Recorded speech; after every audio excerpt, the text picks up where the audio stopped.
Баршаңызға сәлем. Дәрігерден пайдалы ақпарат алғыңыз келсе, видеоға лайк басып, каналға жазылуды ұмытпаңыз. Бүгінгі тақырыбымыз шаштың түсуі және түсу себептері туралы айтамыз. Шаштың түсуі қалыпты жағдай. Әдетте бір тал шаштың өмір сүру ұзақтығы 7 жылға дейін, бірақ қалыптыда 4-5 жыл өмір сүреді. Түскен шаштың орнына басқасы шығады. Тарағаннан кейін түскен шаш кенеттен көп түсті, барлығы түсті деген сөз емес. Біз тарау арқылы олардың түсуіне көмектесеміз. Бұл жерде түсіну керек. Тараған кезде немесе шашты жуғанда біз өлі шаштан құтыламыз. Шаш түсу себептері. Организмде микроэлементтер темір, цинк, хром, селен, витамин В12 жеткіліксіздігі кезінде, созылмалы соматикалық немесе инфекциялық аурулар кезінде, қатты күйзеліс, стресс кезінде, дәрілік препараттарды қабылдау, витаминоз және темір жетіспеушілікті анемия кезінде шаштың түсуі, сынғыш болуы байқалады. Анықтау мақсатында дәрігерге қаралып, қан анализінде темір, яғни ферритин деңгейін анықтау керек. Егер дәрумен және минералдар организмде жетіспесе, орнын толтыру керек. Рационға С және В темірге бай тағамдарды қосу керек. Эндокринді аурулар кезінде де шаштың түсуі байқалады, яғни гормоналды өзгерістер, қалқанша безі функциясының бұзылысы кезінде, тиреотропты гормондардың деңгейінің өзгерісі кезінде шаштың түсуі байқалады. Сондықтан эндокринолог дәрігерге барып, гормондарға анализ тапсырып көру керек. Стресс. Ұзақ уақытты күйзеліс қан айналымға кері әсерін тигізеді. Бұл шаштың түсуімен көрінуі мүмкін.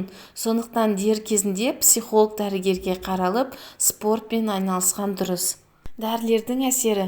Кейбір артериалды гипертензия кезінде қолданылатын дәрілер, антидепрессанттардың жанама әсері шаштың түсуі. Сондықтан қолданып жатқан дәрінің нұсқаулығын қарау керек. Инфекциялық аурулар, яғни паразит құрттардың ағзада болуы шаштың түсуіне алып келеді. Көбінесе жиі кездесетін құрттар лямблия, астрица, аскарида. Олар көбінесе бірінші ішекте орналасады және асқазан ішек жолы зақымдалуына алып келеді. Ішек функциясының бұзылысынан тамақ қорытылуы бұзылады. Соның әсерінен витаминдер, микроэлементтер ақуыздың организмде жеткіліксіздігінен шаштың түсуі байқалады. Әрбір аурудың бірінші себебін анықтау керек. Сіз шаш түсуіне қарсы маска жасауыңыз мүмкін, әртүрлі витаминдер ішуіңіз мүмкін, бірақ әсері болмаса, онда себеп басқа жақта болуы мүмкін. Сондықтан бірінші себебін анықтаңыз. Сыртқы факторлар. Шашқа дұрыс күтім жасалмағанда шаш түсуі мүмкін. Сондықтан шашқа қолданылатын заттарды дұрыс таңдау керек.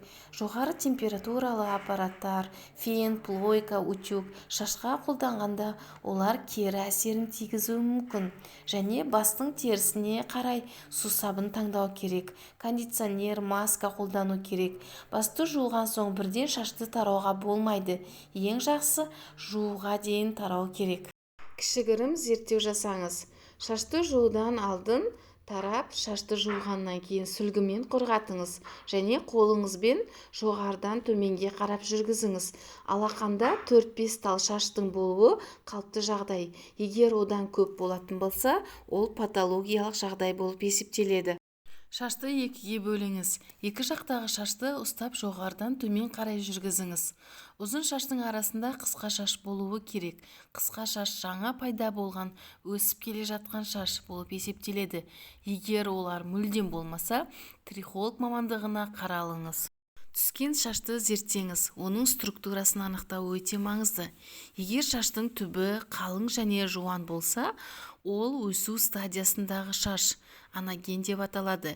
Егер шаштың ұшы құрғақ жіңішке болса, ол түсуге дайын тұрған шаш болып есептеледі. Шаштың көп түсуі организмдегі бұзылыс бар екенінен хабар береді.